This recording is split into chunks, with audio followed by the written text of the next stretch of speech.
Hi welcome back ಎಲ್ರಿಗೂ ಮತ್ತೊಂದು ಹೊಸ ಇಲ್ಲಿಗೆ ಇವತ್ತಿನಲ್ಲಿ ಏನು ತಿಳಿಸ್ಕೊಡ್ತಾ ಇದ್ದೀನಿ ಅಂದರೆ ಲೈಕ್ ರೋಬಸ್ಟಾ ಗಿಡದಲ್ಲಿ ಏನು ರೆಕ್ಕೆ ಬರೋ ಈ ಥರ ರೆಕ್ಕೆ ಬರೋ ಅಫೆಕ್ಟ್ ಆಗ್ತಾ ಇರುತ್ತೆ. ಸೊ ಈ ಟೈಮಲ್ಲಿ ಏನು ಹೈ ಟೆಂಪ್ರೇಚರ್ ಇರೋದ್ರಿಂದ ನಿಮಗೆ ಮಾರ್ಚ್ ಏಪ್ರಿಲ್ ಮೇ ಟೈಮಲ್ಲಿ ರೆಕ್ಕೆ ಬರೋ ಅಫೆಕ್ಟ್ ಆಗುವಂಥ ಜಾಸ್ತಿ. ಸೊ ಈ ಕಾರಣಕ್ಕೆ ಸ್ಪ್ರೇ ತೊಗೊಳ್ತಾ ಇದ್ದೀವಿ. ಸ್ಪ್ರೇ ತೊಗೊಳ್ತಾ ಇರೋದು ಬಂದು ಆಮ್ಲ 550 ಸೈಫರ್ಮೆಥ್ರಿನ್ ಪ್ಲಸ್ ಕ್ಲೋರೋಪೈರಿಫಾಸ್ 50% EC ಇರುತ್ತೆ. ಸೊ ಇದನ್ನು ಏನಕ್ಕೆ ತೊಗೊಳ್ತಾ ಇದ್ದೀವಿ ಅಂದರೆ ಲೈಕ್ ಆ್ಯಕ್ಚುಲಿ ಇದು not recommended for coffee based on some studies ಪ್ರಕಾರ.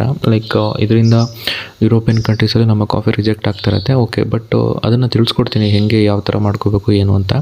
ಈಗ ಟೈಮ್ ಬಂದು ನಿಮಗೆ March to April time. So ಈ ಟೈಮಲ್ಲಿ ನಿಮಗೆ ಬೆರಿ ಫಾರ್ಮೇಷನ್ ಆಗ್ತಾ ಇರುತ್ತೆ. ಸೊ ಈ ಟೈಮಲ್ಲಿ ರೆಕ್ಕೆ ಬರೋ ಜಾಸ್ತಿ ಇರೋದ್ರಿಂದ ಹೈ ಟೆಂಪ್ರೇಚರ್ ಇರೋದ್ರಿಂದ ಈ ಟೈಮಲ್ಲಿ ಸ್ಪ್ರೇ ಮಾಡ್ಕೋಬೋದು. ಏನಕ್ಕೆ ಅಂದರೆ ಲೈಕ್ ಸ್ಪ್ರೇ ಯಾವ ರೀತಿ ಮಾಡ್ಕೋಬೇಕು ಅಂದರೆ ಪರ್ ಬ್ಯಾರಲ್ಗೆ ಲೈಕ್ ಆಮ್ಲ ಅರೌಂಡು 500 ml ಹಾಕ್ತಾರೆ ಕಾಮನ್ ಆಗಿ. ಬಟ್ ನಾವೆಲ್ಲ ರೆಕ್ಕೆ ಬರೋರಿಗೆ ಇರೋದ್ರಿಂದ ಲೈಕ್ ಸ್ವಲ್ಪ ರೆಸಿಡ್ಯೂ ಕಡಿಮೆ ಮಾಡ್ಕೋಬೇಕು ಅನ್ನೋ ಒಂದು ಉದ್ದೇಶದಿಂದ ಲೈಕ್ ಪರ್ ಬ್ಯಾರಲ್ಗೆ ಅರೌಂಡ್ 200 ml ಹಾಕ್ತಾಯಿದ್ದೀವಿ. ಸೊ ಅರ್ಧಕ್ಕಿಂತ ಕಡಿಮೆ ಹಾಕ್ತಾಯಿದ್ದೀವಿ. ಇಷ್ಟು ಹಾಕೋದ್ರಿಂದ ನಿಮಗೆ ಲೈಕ್ ಏನು ಹುಳ ಇರುತ್ತೆ, ಹುಳ ಘಾಟಿನ ಸ್ಮೆಲ್ಗೆ ಸತ್ತೋಗ್ಬಿಡುತ್ತೆ.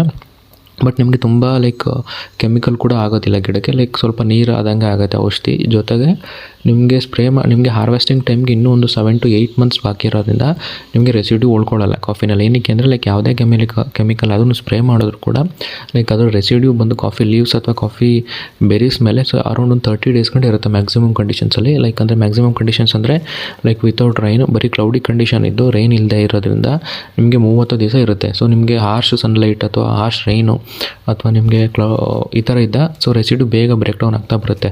ಸೊ ಯಾವುದೇ ಕೆಮಿಕಲ್ ಆದರೂ ನಿಮಗೆ ಮ್ಯಾಕ್ಸಿಮಮ್ 15 to 30 days ನಿಮಗೆ ರೆಸಿಡ್ಯೂ ಉಳ್ಕೊಳ್ಳುತ್ತೆ.